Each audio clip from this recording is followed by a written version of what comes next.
Alright, before I get into a few of my opinions of this new movie that they're releasing called Samson, I want y'all to first watch the historic factors or features of Samson and how they portrayed it in public eye. In this video, I will be taking you to the Bronze Age, to the time of the most epic conflict in all of history, the Trojan War. This war would immortalize many kings and warriors. In this mythical age of heroes, men were so skilled with the sword that their comrades thought they must have been gods. Anyway, let's get into the video. Memnon would have been born in around 1200 or 1300 BC, somewhere around that time. Even the circumstances of his birth man is black. are legendary. Memnon's father was a prince of Troy named Tithonus. One day, now they just showed a black man, but here they pictorial a white angel and a white man when they speak of Memoir's father. The goddess of the dawn, Eos, snatched Tithonus away, and he was taken to the ends of the earth, known as the Oceanus in Greek mythology. Or perhaps the Prince of Troy was an ancient traveller, and since much of the map was blank due to the world not being discovered, this prince would search for distant lands. The goddess Eos would give birth to Memnon, half man, half god. Now notice when they portray the goddess with angel wings, she's white. But again, the man they're speaking of is black. Now when they speak of his father, they show a white image. When they speak of his mother, they show a white image. How is it that two white people created a black demigod? He would soon rise up to become the king of the Ethiopians. This was an area south of Egypt, black warriors, which didn't just encompass modern Ethiopia, but what also is now northern Sudan. Being blessed in the art of combat, his skill with the sword would be compared to the greatest warriors of all time, such as Heracles and Achilles. Memnon ruled a vast kingdom. They speak of Hercules, and he's white. But again, this is supposed to be a memoir. And commanded a huge army. Not much is known about the life of this warrior, as many poems regarding his life have been lost to time. Memnon would also conquer great kingdoms to the east. He is also described as a handsome man, and at some point married a Trojan queen. Now, I must take you to the climax of the Trojan War in the 10th year of the war. Achilles, the champion of the Greeks, and Hector, the champion of Troy, would engage in a 1v1 duel. This duel resulted in the death of Hector. The city of Troy was now without a military leader and was left weak. Priam, the king of Troy, pleaded with the gods to help him in his darkest hour. The gods heard his pleas and told Memnon to leave Ethiopia and march to the aid of Troy. Memnon, being a son of a prince of Troy and having married a queen of Troy, probably kept in close contact with them. Since the war was raging. Now Memnon was from Ethiopia. So if he married a queen of Troy, how is he still a prince of the king of Troy? Makes no sense, right? If he married a queen, he too himself would be a king. But again, he was from Ethiopia. So he already was a ruler in his own land. When he went to Troy to marry the Troy queen, it didn't turn him from a king to a prince. But this is where you got to pay close attention. Raging for 10 long years between the Greeks and the Trojans, word would have gotten to Memnon in Ethiopia. Memnon would gather his men and march towards the city of Troy.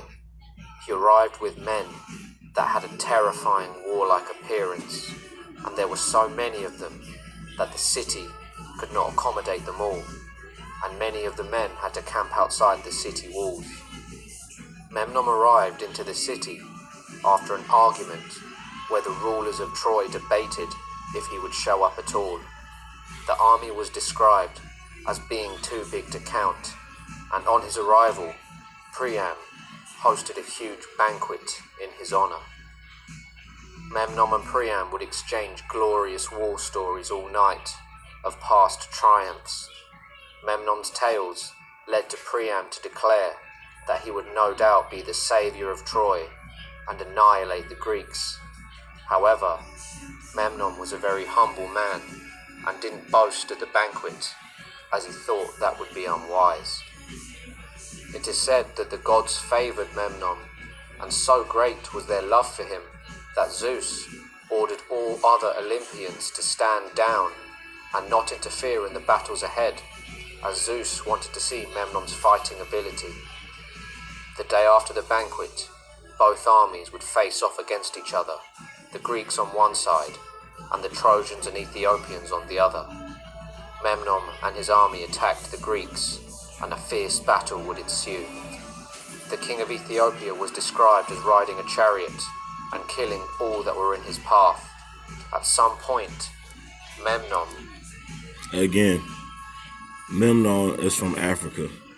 They speak of him riding a chariot, but if you notice in this pictorial, it's a white man riding the chariot.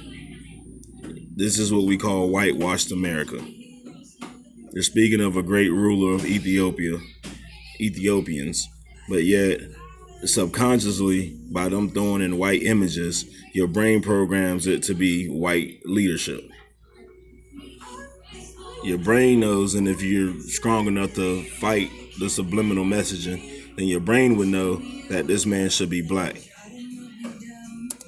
Would leave his chariot and fight head-on with the Greeks until he encountered a fearsome foe, that being Anticulus.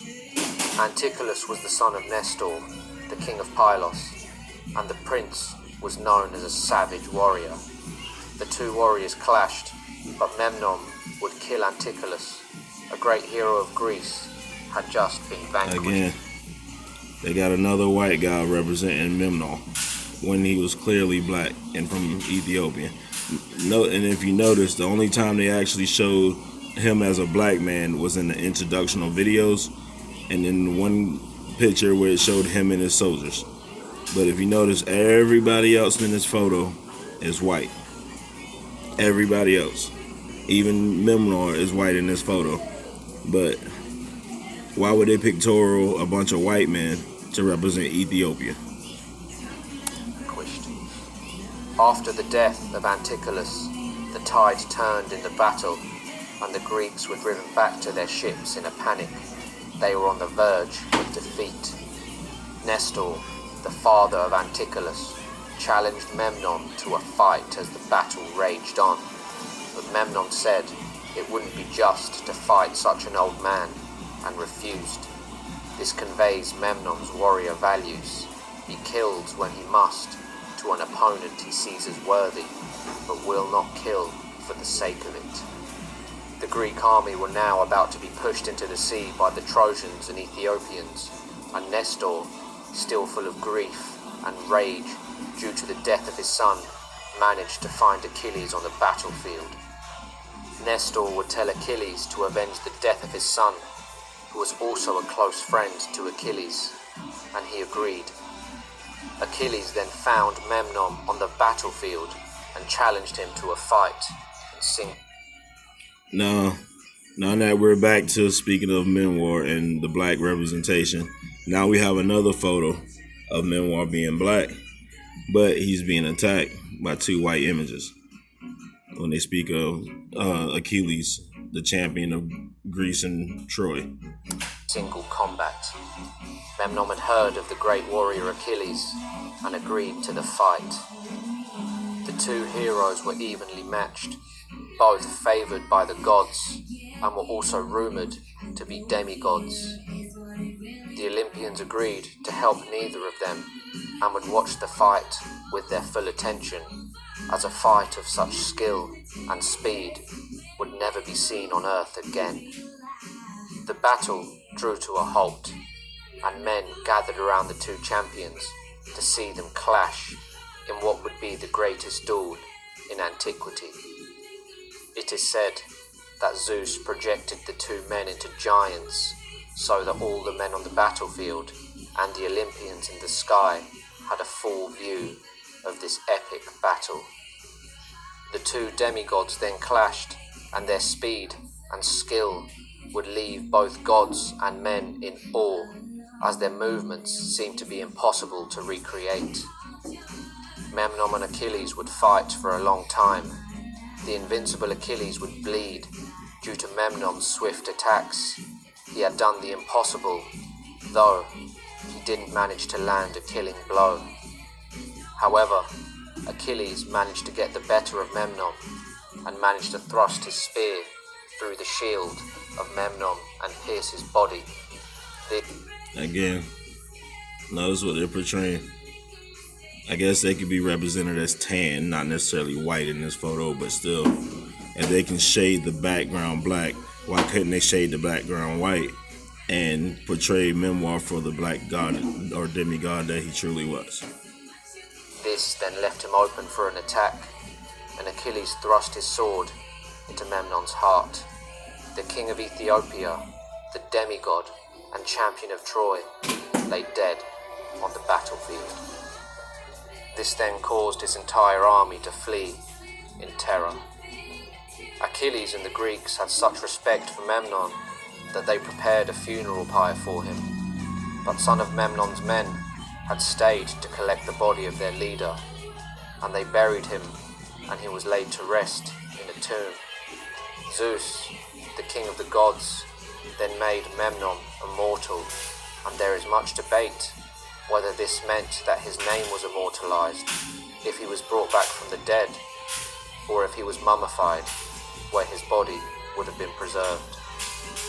There is also speculation that as well as him being the king of Ethiopia, that he was the pharaoh of Egypt as well. Therefore, if this is true, his men may have stayed in Troy to mummify their dead king. There should be a lot more information on this legendary warrior.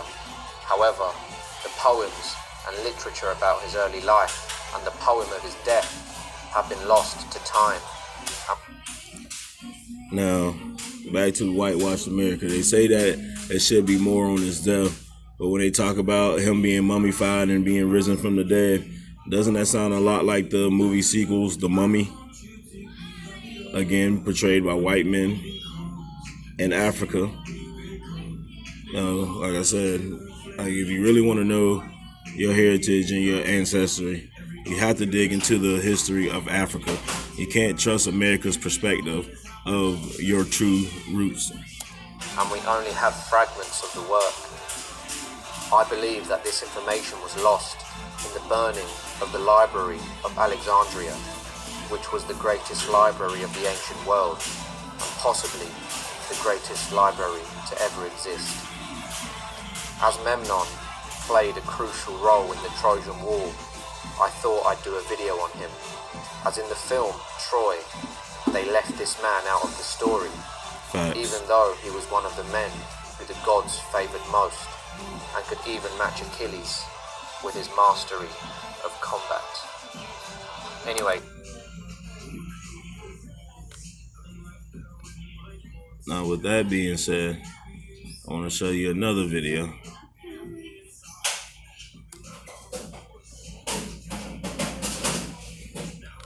And this next video is the new trailer guys, I hope you enjoyed for this movie.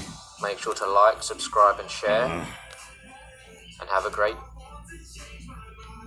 Now this next video is the movie trailer for the new movie they are releasing called Samson, where they don't show Samson as the black demigod of what he was, but they portray him as a Native American.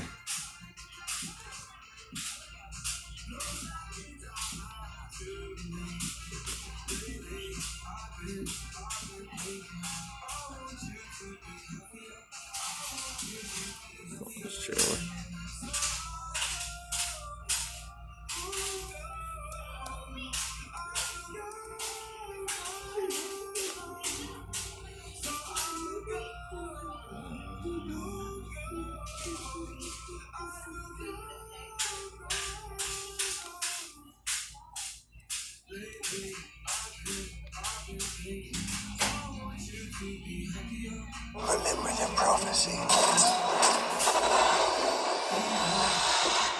Samson, chosen by the living God, to be his hand of vengeance.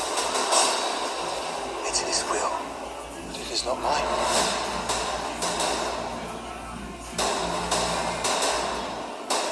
Who is this God who gives you such strength? 3 vows were bestowed upon me. No wine, no touching the dead, no cutting of my hair. There are whispers of a Hebrew with No great touching of strength. wine, no cutting of my It hair. is a story for slaves, nothing more. I want you to investigate this. Keep in mind, Samson's from Ethiopia. Why is this movie surrounded by white people and what would be portrayed as Native American or Indian? Find me the secret of his power. Lion to lion. Well, if you wanted to fight, you should have brought more men. I want him dead.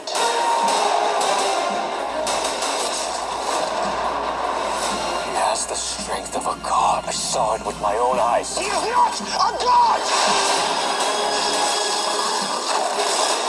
Samson, the Philistines are upon you. My strength is now no strength. What you have me do?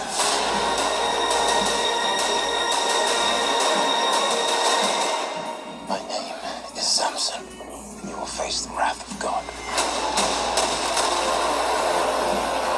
Now, if you caught that clip, he was tied to 2 pillars. He was also blindfolded. If you know the story of Hercules and the movies that they portray about Hercules, then they represent him in the same light. So you see, you gotta know your history. You gotta get outside of America's mind control.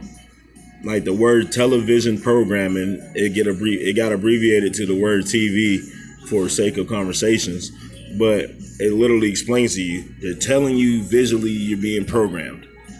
You can't allow this country to continue to manipulate you and hinder you from reaching your full abilities.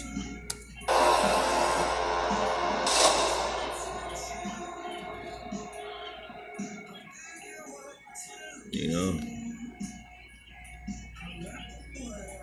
Now, with that being said, I'm gonna take a little time to show y'all a few other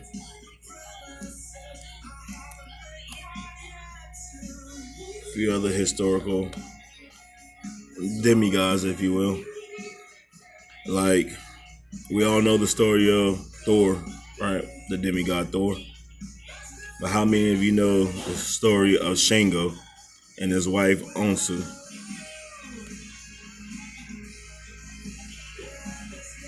Notice Shango, the god of thunder. He wielded a dual-headed axe. I've never felt so close to the possibility of disclosure. The Nephilim, the giants, you can't make up that kind of stuff. They've overcome stage 4 cancer. It's the real deal. It's the real deal. I'm George No. Today we'll be doing something a little different as we continue with the African History Explained series. I seldom ever dip into mythology or religious stories, though I thought I'd take this opportunity to talk about Shango, the god of thunder, and major deity in the He has region the of ram Yoruba head in portrayed behind southwestern him. Nigeria. He's known also as Sango, Zango, or Chango, depending on who you spoke to. Remember In the the movie Yoruba Django? religion, Shango is known as an Orisha, an Orisha being something of a human version of a spirit that is chosen by the 3 supreme gods that exist within the doctrine. Essentially, you could say that Shango was once a normal man, but the events in his life would lead him to be chosen by the 3 supreme gods, granting him powers and turning him into an Orisha. An Orisha's purpose is said to be the guidance of mortals, to ensure the consistent creativity and productivity of mankind, and to teach humanity how best to succeed on Earth. In some versions, Orisha are said to be deities living in the spirit world, whilst in the case of Shango, Orishas are said to be humans, who are then recognized as deities due to extraordinary feats. And deities are So what gods makes or Shango goddesses. so extraordinary that he'd be referred to as the god of thunder? Well, first we should look at what we know about him historically. From a historical standpoint, and I use the term loosely based on the evidence that we actually have, he is said to be the fourth king of the Oyo Empire. He was described as a violent and powerful ruler, who was characterized by anger first and foremost. Oral traditions describe him as having a voice like thunder and a mouth that spewed fire whenever he spoke. He was said to reign successfully for many years. Doesn't that sound a lot like where he'd partake in raids, campaigns, and a plethora the images of portrayed battles. in the Christian Bible? In some versions of the story, Shango's reign ended when his palace was destroyed by lightning, an ironic destruction for the would-be god of thunder. Some say that by the height of his power, he'd earned the ability to control thunder and lightning, and due to his capriciousness, he inadvertently caused the storm that destroyed his palace. He would also kill his many wives and children, causing him to leave the kingdom in disgrace, only to later kill himself out of grief and shame. It's said that after these events, Shango's enemies would mock his misfortune and laugh at his inability to control his own powers. Following these incidents, storms were said to emerge, and lightning raged down upon the empire, destroying parts of it. Those still loyal to Shango claim that this was a result of Shango's wrath, and that he was in the heavens now, a vengeful god, now watching over them. In another version of this story, Shango would be challenged by an unnamed sorcerer, whose magical talents were so spectacular that the people rallied behind him.